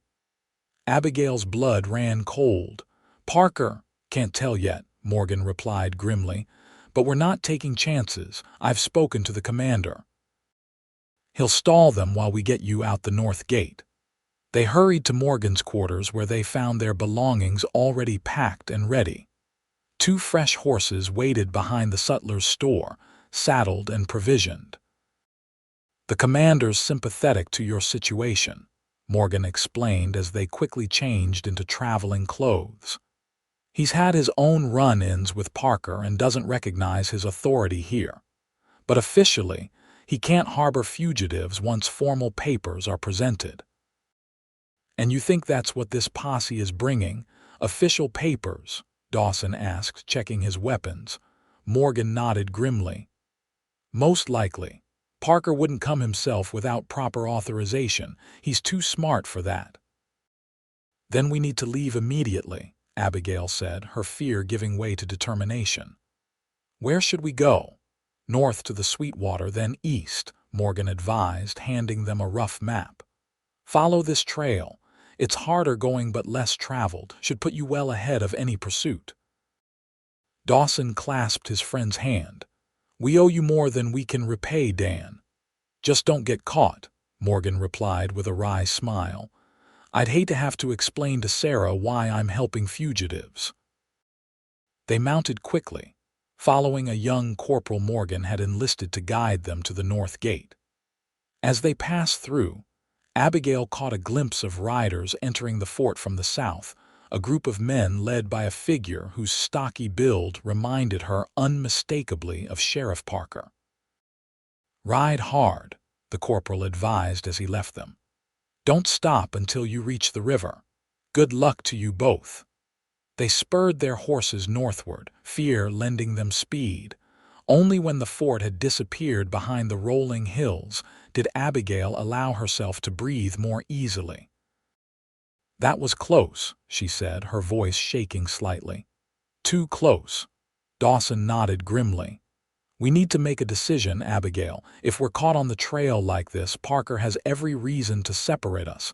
But if we had documentation as husband and wife—" "You mean actually get married?" Abigail asked, startled by the direct suggestion. "Not just pretend?" "Yes," he confirmed, his expression serious. "Before we reach the next town, it would give us legal protection to remain together no matter what happens." The proposal for That's What It Was, however practical its origins, left Abigail speechless. Marriage had been her greatest fear a week ago. Now it was being suggested as her salvation. "This isn't how I ever imagined a proposal," she finally said, a touch of wry humor in her voice.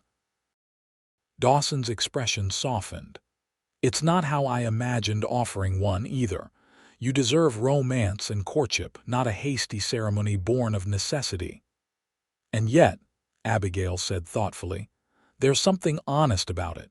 No pretense, no false promises. Just 2 people choosing to face an uncertain future together." Dawson reined his horse closer to hers, reaching out to take her hand. "I won't pretend this is the love match you might have dreamed of, Abigail. We've known each other only days. But I can promise you this. I will respect you, protect you, and do everything in my power to make you happy. The rest affection, love I believe could grow, given time. The sincerity in his voice moved her deeply. This was not Thomas Parker's possessive determination to own her, nor her father's calculating arrangement to solve his financial problems. This was a man offering partnership and protection while acknowledging her right to choose. Yes, she said, surprising herself with the certainty she felt. I'll marry you, Dawson Lockhart. His smile, warm and genuine, chased away the last of her doubts. Whatever the future held, she would not face it alone. They rode northward for 2 days, pushing the horses as much as they dared while keeping watch for signs of pursuit. The landscape changed gradually from rolling hills to a rugged plateau cut by deep ravines. Game was plentiful, allowing Dawson to hunt fresh meat to supplement their dwindling supplies. On the evening of the second day, they made camp near a small settlement called Beaver Creek, little more than a trading post, saloon, and a handful of cabins clustered around a stagecoach stop.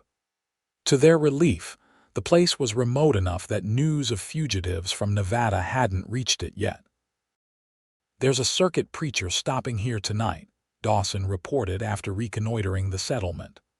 Holds services in the back room of the trading post every month when the stage brings him through. Tonight? Abigail asked, her stomach fluttering with sudden nerves. So soon? Dawson took her hands gently. We don't have to do this now if you're having second thoughts. She shook her head. Not second thoughts, just, it's happening very fast. Everything about us has been fast, he pointed out with a small smile. From the moment you decided to run rather than marry Thomas. True, she acknowledged, and I don't regret any of it. Nor do I, he assured her, but we can wait if you prefer. Abigail considered this, then straightened her shoulders. No, tonight is perfect. The sooner we're legally bound, the safer we'll be. They entered the settlement separately to avoid drawing attention. Abigail first, purchasing supplies at the trading post while casually inquiring about the preacher's services. Dawson followed an hour later, stable his horse and securing a private room at the small boarding house adjacent to the saloon. As the sun began to set, they made their way to the back room of the trading post, where several local families had gathered for the monthly service. The preacher, a gray-haired man with kind eyes and a booming voice, welcomed them warmly along with the other worshippers.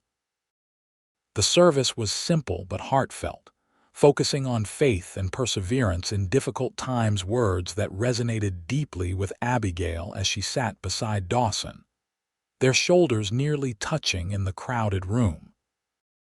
When the final hymn concluded, they approached the preacher as the other congregants began to disperse. Reverend, Dawson began, we were hoping you might perform one more service tonight. The old man's eyes twinkled. Let me guess.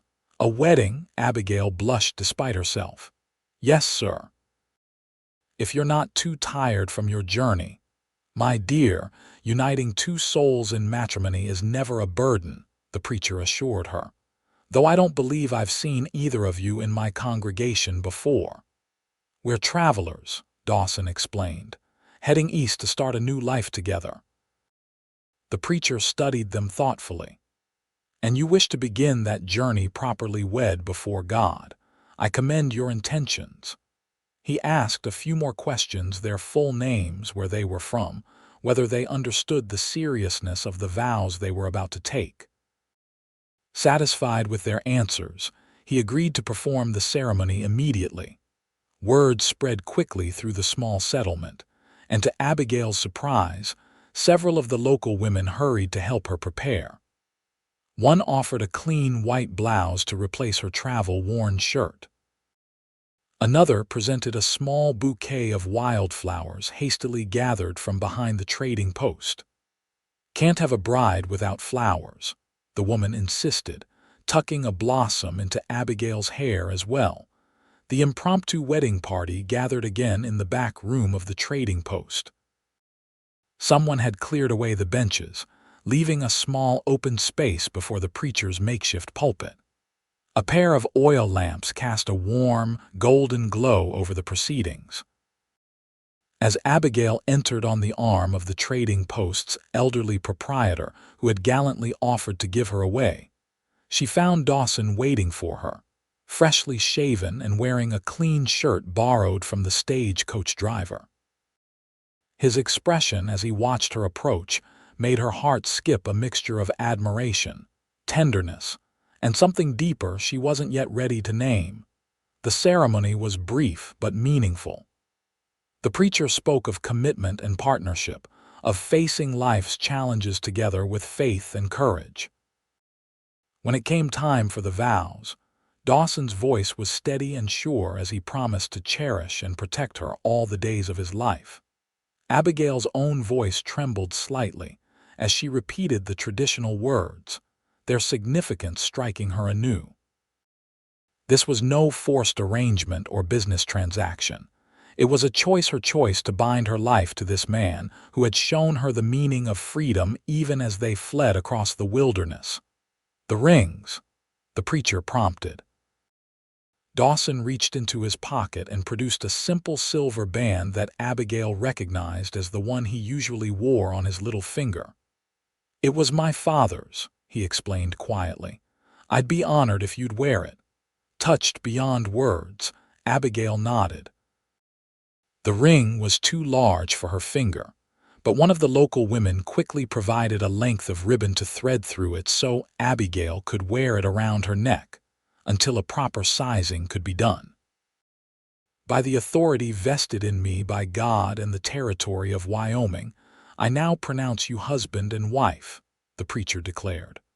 "What God has joined together, let no man put asunder." A cheer went up from the small crowd of witnesses, and someone started playing a fiddle. Before Abigail knew what was happening, the trading post had transformed into an impromptu celebration, with the locals insisting the newlyweds share at least one dance before retiring. Dawson took her in his arms, one hand at her waist, the other holding hers as they moved in a simple waltz. "Well, Mrs. Lockhart," he said softly, "this wasn't quite the quiet ceremony I'd envisioned." "Mrs. Lockhart," she repeated, testing the sound of it. "That will take some getting used to. Any regrets?" he asked, a hint of vulnerability in his eyes. Abigail smiled, surprising herself with the certainty of her answer. "None. You. Only that I couldn't give you the wedding you deserved," he replied.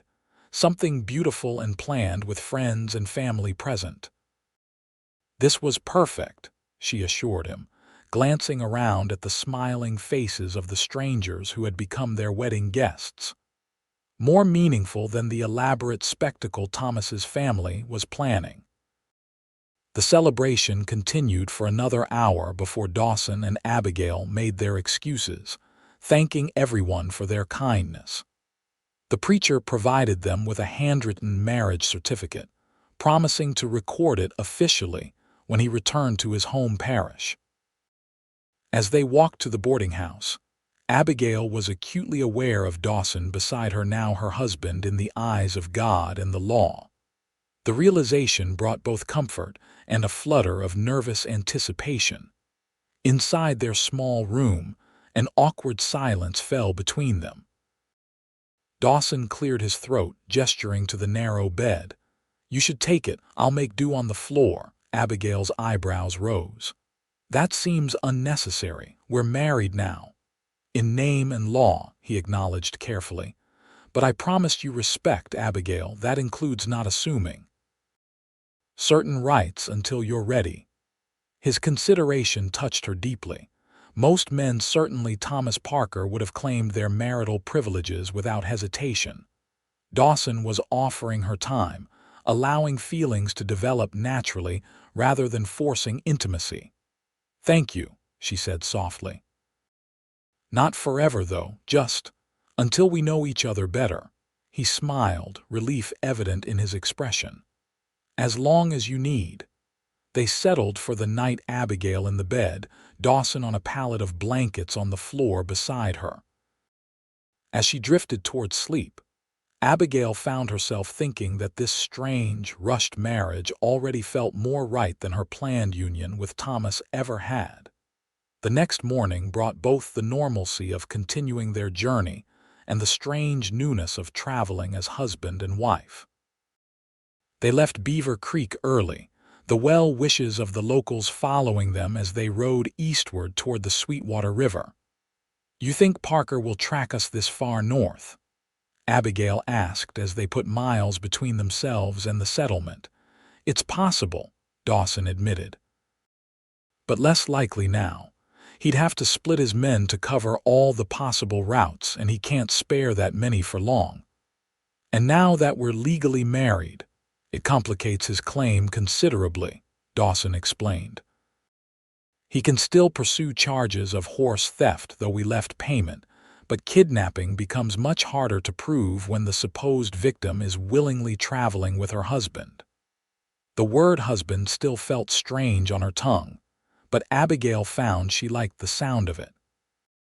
"Where exactly are we heading now?" "East to Laramie as planned," Dawson replied. "From there, we have options. The railroad can take us to Denver, Omaha, or even Chicago if we want to put more distance between us and Nevada." And then, Dawson glanced at her, his expression thoughtful. "That depends on what kind of life you want to build, Abigail. I have some savings enough to get us established somewhere. I could find work as a farrier or ranch hand almost anywhere." The openness of their future was both exhilarating and intimidating.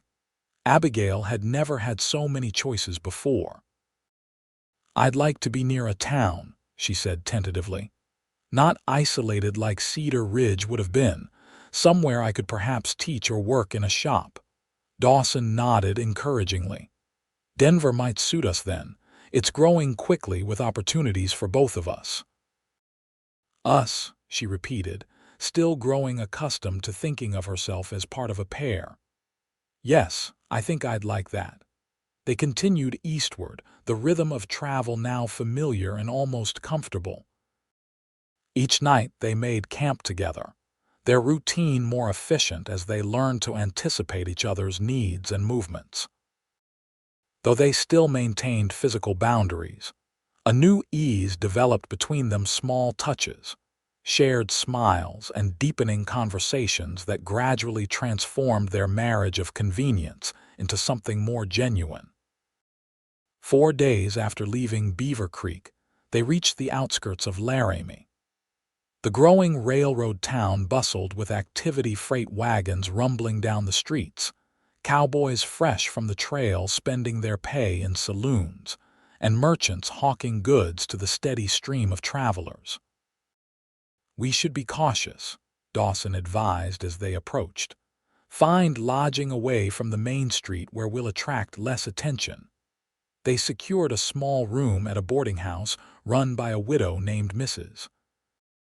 Fletcher, who accepted their marriage certificate without question and even offered to launder Abigail's travel-worn clothes. "Train east leaves tomorrow morning," she informed them over a simple but hearty supper. "Unless you're headed west, east," Dawson confirmed. "To Denver, most likely." "Good choice," Mrs. Fletcher nodded approvingly. "My sister lives there. Says it's growing so fast you can practically watch the buildings rise. Plenty of work for a strong young man and his wife." After supper, Dawson went to purchase their train tickets while Abigail remained at the boarding house, helping Mrs. Fletcher with the dishes as payment for her kindness. When he returned, his expression was guarded in a way that immediately put Abigail on alert. "What's happened?" she asked once they were alone in their room. "Nothing definite," he replied, keeping his voice low. "But there were wanted posters at the station. Not recent ones, but they had our descriptions." Fear, which had receded during the peaceful days of their journey, returned in full force. "Did anyone recognize you?" "I don't think so. I kept my hat low and didn't linger." He sat beside her on the edge of the bed. "We need to be extremely careful tomorrow. Once we're on the train, we should be safer, but the station will be the most dangerous point." Abigail nodded, her mind racing. "Perhaps we should alter our appearances somewhat. I could wear Mrs. Fletcher's shawl over my head instead of my hat, and if you shaved your beard completely." Dawson rubbed his stubbled jaw thoughtfully. "Not a bad idea. Nothing dramatic, but enough changes that we don't immediately match the descriptions." They spent the evening preparing Dawson carefully shaving his face clean, while Abigail rearranged her hair in a style different from her usual practical bun. Mrs. Fletcher, sensing something of their situation but tactfully asking no questions, provided Abigail with a faded blue dress to replace her more recognizable traveling clothes. "You remind me of my daughter," was all the explanation the widow offered. "She'd want you to have it." Morning arrived with a mixture of anticipation and dread. Abigail found herself jumping at small noises, her nerves stretched thin with worry. Dawson remained outwardly calm, but she noticed how his hand strayed repeatedly to the revolver concealed beneath his coat. They left the boarding house separately, as an added precaution, Dawson first to secure their places on the train. Abigail following 20 minutes later, with Mrs. Fletcher escorting her under the pretense of seeing a relative off. The train station teemed with activity, passengers boarding and disembarking, porters carrying luggage, and vendors selling newspapers and refreshments to travelers. Abigail kept Mrs. Fletcher's shawl pulled forward to shadow her face as they navigated through the crowd. Dawson waited by the eastbound train, his freshly shaven face making him look younger and remarkably different from the wanted posters. He nodded slightly as they approached, giving no other sign of recognition, until Mrs. Fletcher discreetly guided Abigail to his side. "Your husband was just telling me about your plans in Denver," the widow said loudly enough for nearby passengers to hear. "Such an exciting adventure for newlyweds." "Yes," Abigail agreed, playing along, "though I'll miss our friends here." The performance seemed to satisfy any curious onlookers. Mrs. Fletcher embraced Abigail warmly before departing, whispering, "Good luck, my dear. May God watch over you both." Boarding proceeded without incident, and they found their seats in the second-class carriage not as comfortable as first class but less conspicuous. As the train began to move, Abigail released a breath she hadn't realized she was holding. "We did it," she whispered, watching Laramie slide past the window. Dawson's hand found hers, squeezing gently. "Not quite yet, but soon." The journey to Denver took most of the day, the train stopping at several small towns along the way. Each stop brought a moment of tension as new passengers boarded and law enforcement occasionally passed through the carriages. But their disguises, simple as they were, proved effective. By late afternoon, the Rocky Mountains appeared on the horizon, and soon after, the sprawling outskirts of Denver came into view. "It's enormous," Abigail breathed, taking in the city spread before them, a far cry from tiny Sloan with its single dusty street. Dawson smiled at her wonder. Room to disappear, room to begin again. They disembarked among the crowd of travelers, Dawson keeping a protective arm around Abigail as they navigated the busy platform. After securing modest lodgings at a small hotel, they finally allowed themselves to relax, truly safe for the first time since leaving Sloan. "What now?" Abigail asked as they sat in their hotel room that evening, the sounds of the city drifting through the open window. Dawson considered the question. "Tomorrow we'll look for more permanent housing, something we can afford while I find work, perhaps rooms in a boarding house to start." "And I should look for employment as well," Abigail said decisively. "I have experience with bookkeeping from the mercantile. Or perhaps a position in a shop." Dawson studied her with a mixture of admiration and concern. "You don't have to work if you don't want to, Abigail. I can support us." "I know," she assured him, "but I'd like to contribute, to build our new life together as true partners."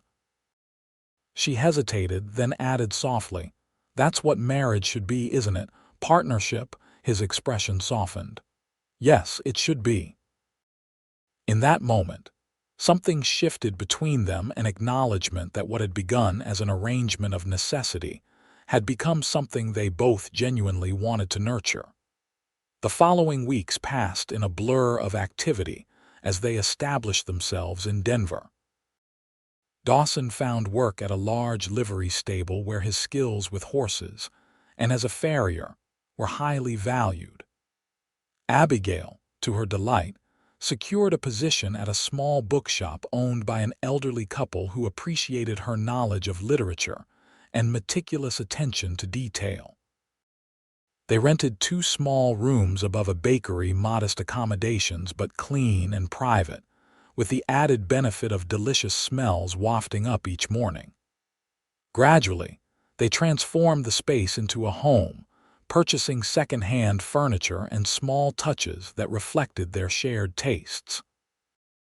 Each evening they would share their day's experiences over simple meals cooked on their small stove. Dawson described the horses he'd worked with or interesting characters he'd met at the livery.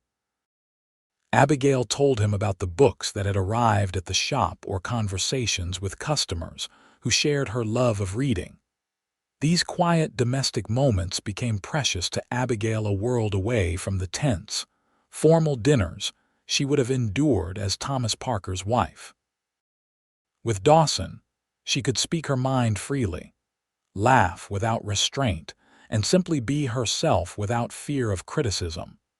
Their physical relationship evolved gradually, moving from the careful distance of their early days to increasingly comfortable intimacy.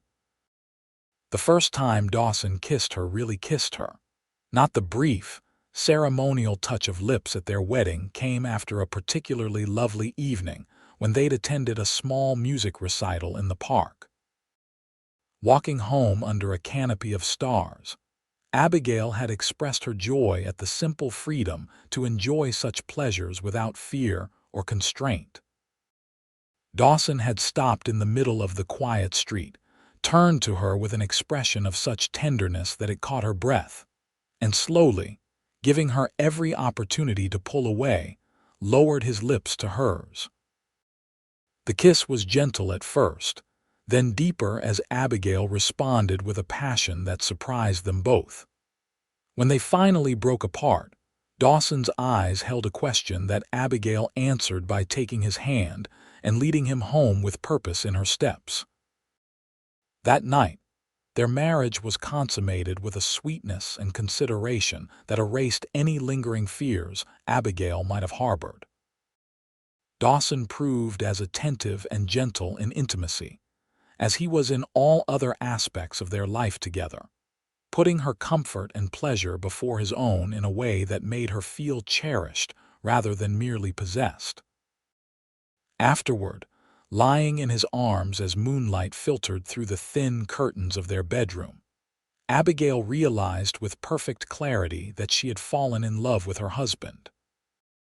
Not out of gratitude for her rescue or the security he provided, but for the man himself, his integrity, his kindness, his respect for her as an equal partner in their shared life. "Dawson," she whispered, tracing the line of his jaw with her fingertips, "I need to tell you something." He caught her hand, pressing a kiss to her palm. "What is it? When we married, you said that love might grow given time." She took a deep breath, gathering her courage. "For me, it has. I love you." The smile that illuminated his face chased away any uncertainty she might have felt about her confession. "And I love you, Abigail Lockhart, have done since somewhere between Sloan and Fort Bridger, though I scarcely dared admit it to myself." "Why not?" she asked, curious. "Because I feared you might feel obligated," he admitted. "That gratitude or necessity might be mistaken for deeper feelings." "Never," she assured him, pressing closer. What I feel for you is entirely real and entirely of my own choosing. As summer turned to autumn, their life in Denver flourished. Dawson's reputation as an excellent farrier grew, bringing more business and better pay. Abigail's employers increased her hours and responsibilities at the bookshop, eventually offering her a small partnership when they began considering retirement. They moved from their rooms above the bakery to a small but charming house on the outskirts of town, close enough for both to reach their work easily, but with enough space for a garden and perhaps, someday, children. It was in this house, on a crisp October evening as they sat before the fireplace discussing their day, that Dawson brought up a subject they'd carefully avoided for months. "I received a letter today," he said, his expression serious. "From Daniel Morgan at Fort Bridger." Abigail tensed slightly. "What news?" "Several things," Dawson replied, taking her hand reassuringly. "First, the charges against us have been dropped. It seems Sheriff Parker had a change of heart, or at least priorities." "That's unexpected," Abigail said cautiously. "What happened?" According to Morgan, there was an investigation into Parker's conduct by the territorial authorities. "Seems we weren't the only ones who found his methods questionable. He's been forced to retire, and Thomas has been removed as deputy." Relief washed over Abigail like a physical wave. "So we're truly free, no more looking over our shoulders." "It appears so." Dawson hesitated, then added, "There's more. Morgan also sent news of your father." Abigail's heart skipped. Though she'd sent a letter to her father months ago via Morgan, explaining her marriage and assuring him of her safety and happiness, she'd received no reply. The silence had been painful but not entirely unexpected. "Is he well?" she asked, bracing herself for bad news. "Yes, actually. After Parker's downfall, he was able to negotiate better terms for his debts. The mercantile is doing better now that people aren't afraid to cross the sheriff." Dawson squeezed her hand gently. "And he's asked Morgan how he might reach you. He wants to write." Tears sprang to Abigail's eyes, tears of relief and tentative hope. "He's not angry anymore. Morgan thinks time has softened his feelings, especially after Parker's true character was revealed." Abigail leaned against Dawson's shoulder, processing this unexpected development. "I'd like to hear from him, to know he's well, perhaps someday even see him again." "I think that could be arranged," Dawson said, wrapping his arm around her, "if it's what you want." "It is," she confirmed. "Not immediately, but eventually. He's still my father, despite everything." They sat in comfortable silence for a while, watching the flames dance in the hearth. Abigail found herself reflecting on the extraordinary journey that had brought her to this moment, from a desperate escape on the eve of a forced marriage to a life of genuine love and partnership with a man who valued her freedom as much as his own. "You ever regret it?" she asked suddenly. "Standing up in that church when the preacher asked if anyone objected to my marriage to Thomas," Dawson chuckled softly. "I didn't actually stand up in the church, love. We fled before the wedding, remember?" "I know," she smiled. "But in a way, you did object by helping me escape, by offering an alternative." He considered this, his expression growing serious. "No regrets, not a single one. Taking you away from Sloan was the best decision I ever made." He pressed a kiss to her temple. "Second only to asking you to marry me for real. Even though it was rushed and practical at first," she teased gently. "The circumstances were rushed," he acknowledged, "but the feelings, those were already growing. I just didn't dare hope you might someday return them." Abigail turned in his arms, meeting his gaze directly. "I returned them 100-fold, and I thank God every day for bringing you into that mercantile when he did." "Divine intervention?" Dawson asked with a smile. "Perhaps," she replied thoughtfully. Or perhaps just the universe's way of saying that love should be chosen, not forced. That true partnerships like ours are built on respect, not ownership. A lesson worth learning, Dawson agreed, drawing her closer. And one I intend to remember every day of our lives together. Outside their window, the first snow of the season began to fall, dusting Denver with a gentle white blanket that transformed the city into something magical. Abigail watched the flakes dance in the glow of the street lamps, grateful for the warmth of home and husband both chosen freely, both cherished deeply. In the spring of 1879, a letter arrived from George James, tentatively suggesting a visit to Denver. By summer, he had sold the mercantile in Sloan and moved to a small house not far from Dawson and Abigail's, beginning the slow process of rebuilding their relationship on healthier terms. And on a bright day in the autumn of 1880, Abigail gave birth to a son they named Daniel, after the friend who had helped secure their escape and future together. As Dawson held his newborn son while sitting beside Abigail's bed, his face alight with wonder and love, she knew with absolute certainty that the desperate flight from Sloan had led her not just to freedom, but to the truest happiness she could have imagined. The objection that had never been formally spoken in a church had changed the course of her life entirely. Instead of becoming a sheriff's wife in a marriage built on obligation, she had become a partner in a union founded on choice, respect, and a love that had grown from the seeds of courage planted on that fateful day when she decided to run.